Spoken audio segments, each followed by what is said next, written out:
What led me to start True ID? My husband and I, newly married, moved to Las Vegas, and I really struggled with that. I had really ran my life to the ground, living in a really dark world. There were women in my life who believed in who I was because they believed in who God said I was. They encouraged me when I didn't have self-esteem, when I didn't have direction. Having mentors in your life can change the trajectory of your life. I reached out to a mentor in my own life and said, I don't know what it is, but I feel like God is wanting me to do something. And she had said to me, Johanna, just bloom wherever you're planted. Wherever God has you, just do it well. And with my background of growing up in the church, I knew that I could start there with that community. And when I reached out to them, I asked, do you have a ministry out here or something I can volunteer in? And they asked me to tell them a little bit about my story. And as I shared my story and shared that while I was raised in a Christian home, I ended up living in the world in such a way where I soon worked in the sex industry. I eventually came to my rock bottom and began a relationship with the Lord. From that meeting, the women's ministry pastor had said, Johanna, we have been praying that God would send someone that would start a ministry that would reach women in the commercial sex industry. And really that's how True ID informally started. It was just building that relationship with someone who needed a voice until they had their own voice and encouragement in their journey, so. Oh my God, it's gorgeous. I got a bathroom in my room. So the heart of True ID is that relationship. For a lot of the ladies, community is not only difficult, but absent in their lives. A big part for True ID is to provide a healthy support system, listening to them, and that's the big one, is like listening to them and hearing their stories and allowing them to go their journey at their pace. That makes the difference. That sets the stage to allow, I think, any individual to be willing to receive insights, counsel, guidance, and direction. And so each lady is different, and you are just sensitive to that. This is their journey, and we're here to support it.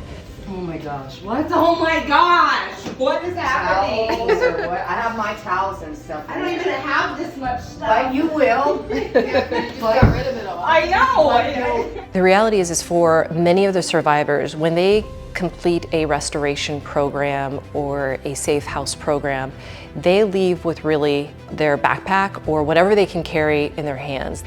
And it's very hard for a survivor to be empowered to take the tools that they have when they're still trying to survive. There are some practical needs that many of the survivors or women coming out of the industry need, and some of them, they're very practical needs, such as housing and food and shelter and all those things. And so a common challenge that many of them faced is housing, shelter, a place to call home. Fast forward, we came to a place of reintegration housing, and these are condos in the community that housing sponsors have partnered with True ID to provide housing for the ladies at very low cost where they can live independently, provide that love, support, and additional resources that they needed.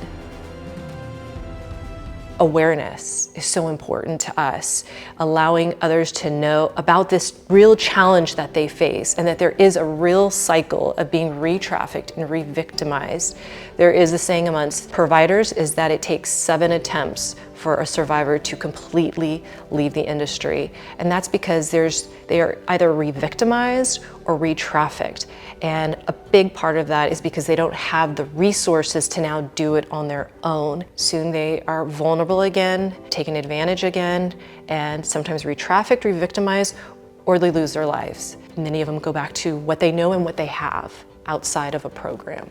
I want to say every aspect of the True ID touches on community. It's the community that comes along to mentor the ladies. They come from all over the community, willing to walk alongside the survivor, spend time with them, share resources, encourage them. A lot of our services or resources really comes from our community partnerships that offer their services pro bono or a very low cost, whether it's counseling, clothing, classes. We have relationships in the community that will provide those very specific services for them. We want to be able to make it available to others. We want to bring in more survivors, and we want to make sure we have the proper care and staff in place, and that requires funding to do these things well.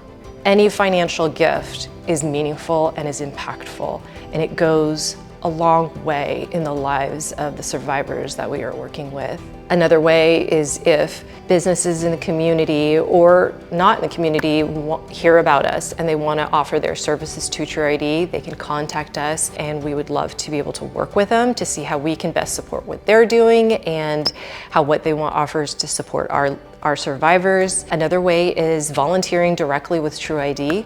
They can go to our website and share how they might want to volunteer, or whether it is our one-on-one mentors, working directly with survivors, or more behind the scenes. The need is great. We can always use volunteers in True ID.